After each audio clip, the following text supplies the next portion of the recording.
Hi, this is Nate Peterson, group number 5. We also have Spencer Olson, Tyler Randall in group 5. This week I'll be presenting on chapter 19, Enable and Inject Learning into Daily Work. First of all, I'd like to just start off by talking about enable and injecting learning into daily work.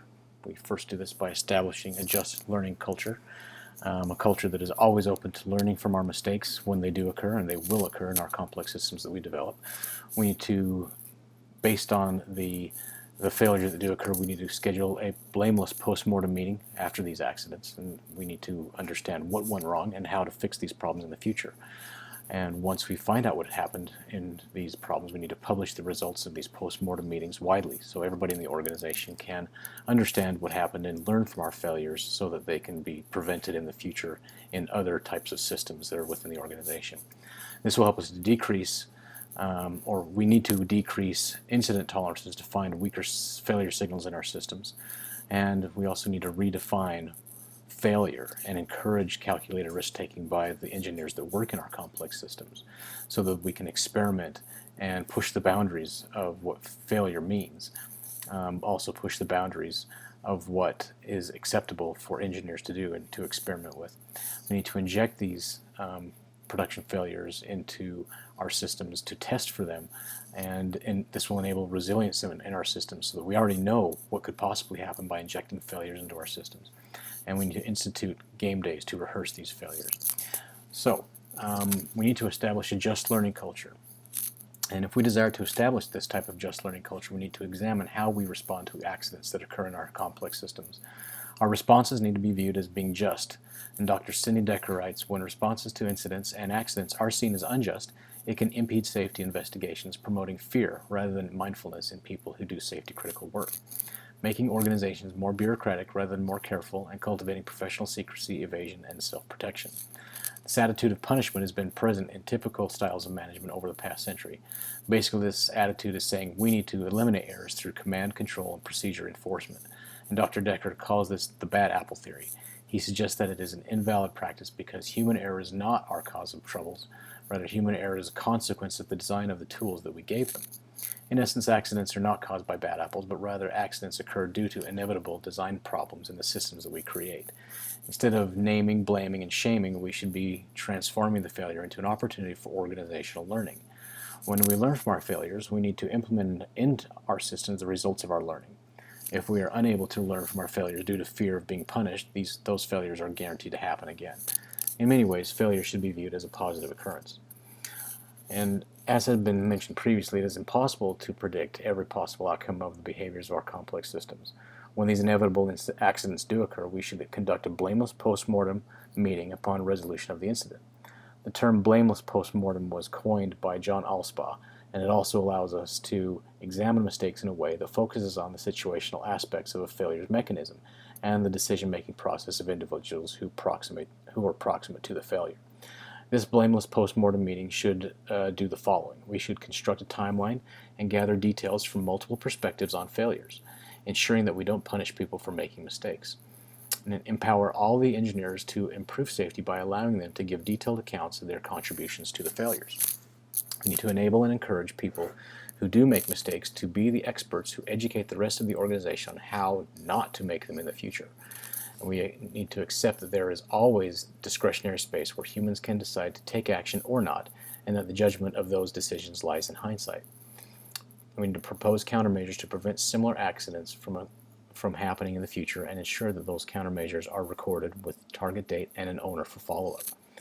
And in these blameless post-mortem meetings, to gain an understanding of the incident, the following stakeholders need to be present at the meeting: the people involved in making decisions that may have contributed to the problem, the people who identified the problem, the people who responded to the problem, the people who diagnosed the problem, the people who were affected by the problem, and anyone else who is interested in attending the meeting. And we need to publish our postmortems as widely as possible. After the blameless postmortem meeting, we should widely announce the availability of the meeting notes and any other artifacts associated with the meeting, such as timelines, chat logs, and external communications. This information should be placed in a centralized location that is accessible to anyone within the organization. This will help us translate local learnings and improvements into global learnings and improvements. This will go a long way in helping to ensure that similar problems do not occur in the future, or use the same procedures to solve the future problems. All of this will increase transparency in the organization and increase trust amongst all teams involved in the value stream. We need to decrease incident tolerances to find ever weaker failure signals. In our complex systems, we need to amplify weak failure signals in order to avert future catastrophic failures. To do this, we need to decrease this threshold of what constitutes a problem. Our work in a technological value stream should be approached as a fundamentally experimental thing. We must not treat technology work as entirely standardized. We must continually seek to find the weakest failure signals so that we can better understand and manage our value stream. We need to redefine failure and encourage calculated risk-taking. Through their actions, organizational leaders deliberately or inadvertently reinforce the organization's culture and values. The tone at the top predicts the likelihood of fraud and other unethical practices. In order to reinforce our desired culture of learning and calculated risk-taking, we need leaders to continually reinforce that everyone should feel comfortable with and responsible for learning from failures. High-performing DevOps organizations will fail and make mistakes more often. This is okay and exactly what organizations need. DevOps must allow innovation, and the resulting risks of people making mistakes should not be punished. And we need to inject production failures in order to enable resilience and learning. So in the chapter, it was talked about the example of Netflix and the Amazon Web Services East outage. And we want to talk even more about another interesting example of resilience at Netflix. So it was during the great Amazon reboot of 2014. And this was when nearly 10% of the entire Amazon server fleet had to be rebooted in order to apply an emergency security patch. And it was Christos Kalinatsis of Netflix Cloud Database Engineering. He said, "When we got the news about the emergency EC2 reboots, our jaws dropped. When we got the list of how many Cassandra nodes would be affected, I felt ill." But Kalinatsis continues, "Then I remembered all of the Chaos Monkey exercises we've gone through. My reaction was bring it on." Of course, Chaos Monkey was the robot that they built in order to inject failures into the systems randomly at Netflix. And so they had done significant testing with this system called Chaos Monkey to test for these failures. And they had already been well tested and well prepared for these Amazon outages when they did occur. And again, at Netflix, the outcomes were astonishing. Of the 2,700 plus Cassandra nodes used in production, 218 were rebooted and 22 didn't reboot successfully. As Kalinatsis and Bruce Wong from Netflix Chaos Engineering wrote, Netflix experienced zero downtime that weekend. Repeatedly and regularly exercising failure, even in the persistence database layer, should be part of every company's resilience planning. If it wasn't for Cassandra's participation in Chaos Monkey, this story would have ended much differently. So, we can very much learn from what Netflix has done to inject failures into their systems so that they can learn from it and win in their marketplace. And Jesse Robbins is the master of disaster. He coined the term game days to describe specific disaster recovery rehearsals.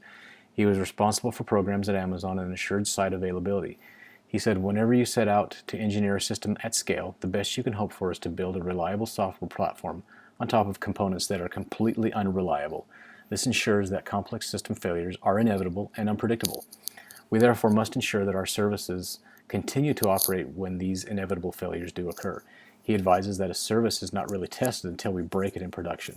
We need to be conducting game days or failure rehearsals that will expose defects in our systems. And in conclusion, we must establish a just, blameless culture to learn from the inevitable accidents that will occur in our complex systems. We need to publish what we learn as widely as possible, and we should redefine, rehearse, and inject failure into our daily work to enable resilience and learning. By doing this, we enable ourselves to learn faster than our competition and win in the marketplace. And that is my presentation this week for Chapter 19. Thanks for listening. Have a great day.